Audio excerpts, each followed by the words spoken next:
Well, hello everybody. So I've been sharing these visionary state experiences that I've had as early as the age of 6 throughout my life. And I've made several videos up until this point sharing about these. So I just want to move forward with my story, and that so I'd mentioned already that we moved to the Florida Keys from Port Huron, Michigan, late in '81, and the thing is we got there just a little late in the school year. So, first of all, I was constantly the new kid. I was kind of picked on and singled out. I didn't really have any friends other than my cousins and my sister. So, what makes this memorable for me is that this would have been the first friend that I made when I was introduced to Billy in the visionary state. And so, the way it worked out was I was having dinner and I ate everything but the canned peas. I just thought they were yucky and I was probably full. But then my dad came along and said something like, he's not going to let me get up from that table unless I clean my plate. So I just sat there until I fell asleep. And so after a while, my mom woke me up and said, Jody, there's this little boy you might want to meet named Billy. So they took me over to Rosey and Howard Clearlite's house. And in my visionary state experience, of course, uh, we had no way of knowing who Rosey Clearlight was in reality, but in the visionary state, she was friends with my mom, and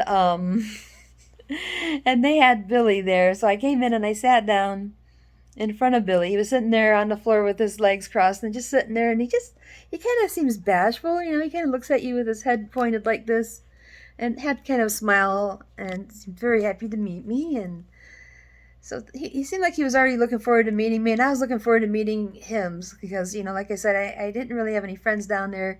This would have been the first time I had a chance to make a new friend.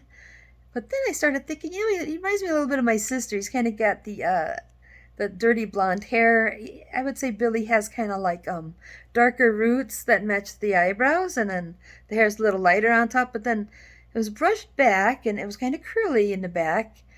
And I think I noticed that he had the green eyes and thought, this could be my brother, or this could be my cousin, or and I was just sitting there wondering what this is all about. Why is this so important? And then I could hear Rosie explaining to my mom and dad that his name is Baldus Van Buren, but we call him Billy.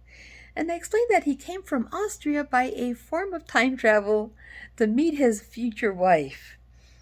And then that they need to so he would someday be a famous rock star known as Bill Leeb, and they need to keep an eye out for Frontline Assembly. So that's pretty much what I remember about the conversation. And hearing that, I just thought, I wasn't sure what to think. I just figured maybe this is how people meet each other. Maybe this is how my mom and dad met. Um, Getting married just, probably wasn't the first thing on my mind when I was 6 years old. I was just happy to have a friend to play with. And so Billy said, hey, let's go outside and play. And so we went outside to play.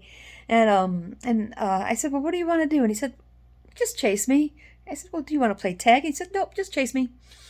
And so after that, my parents came out and said, okay, Jody, time to go home now.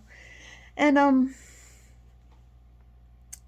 thinking what really happened is I just passed out in front of the dinner table, and my parents put me to bed, and I was just so unconscious. I mean, they were able to put me to bed without waking me up, but while I was asleep or unconscious, that's when I slipped off into visionary state, and that's where I was introduced to Billy. And if you think about the story, like right at the very end, he said all he wanted me to do was to chase him.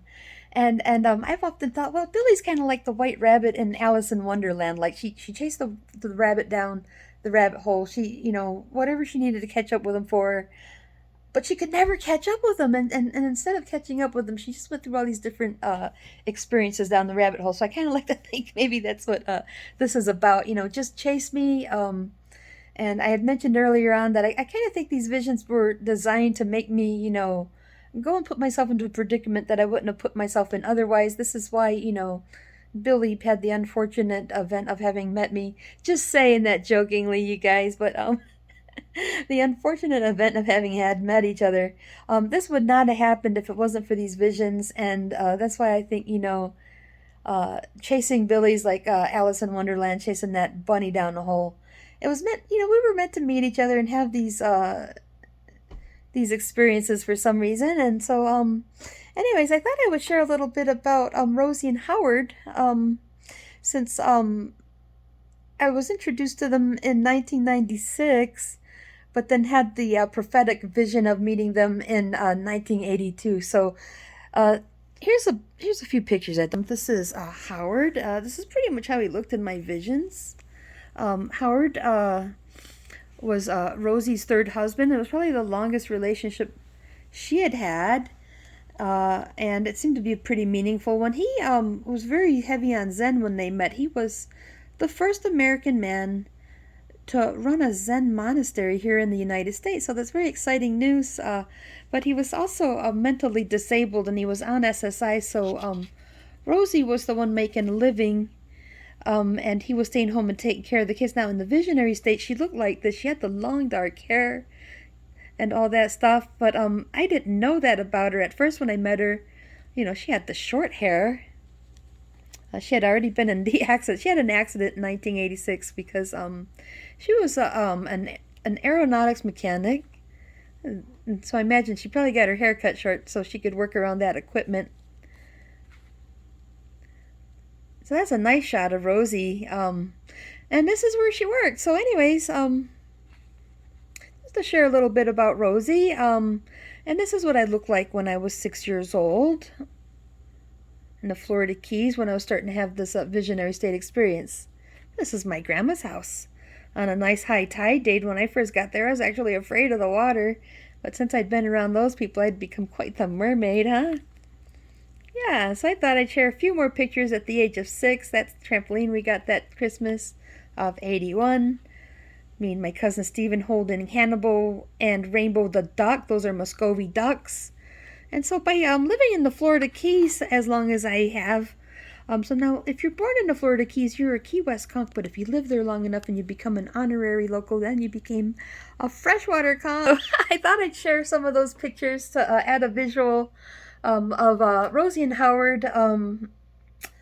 Now, so that's the very first time I was introduced to Billy in the visionary state. And again, that was such a memorable experience. It was just like another day in life. And and so that marks the beginning of the story. I look forward to sharing more. You guys hang in there and I'll tell you more. Take care. Bye-bye now.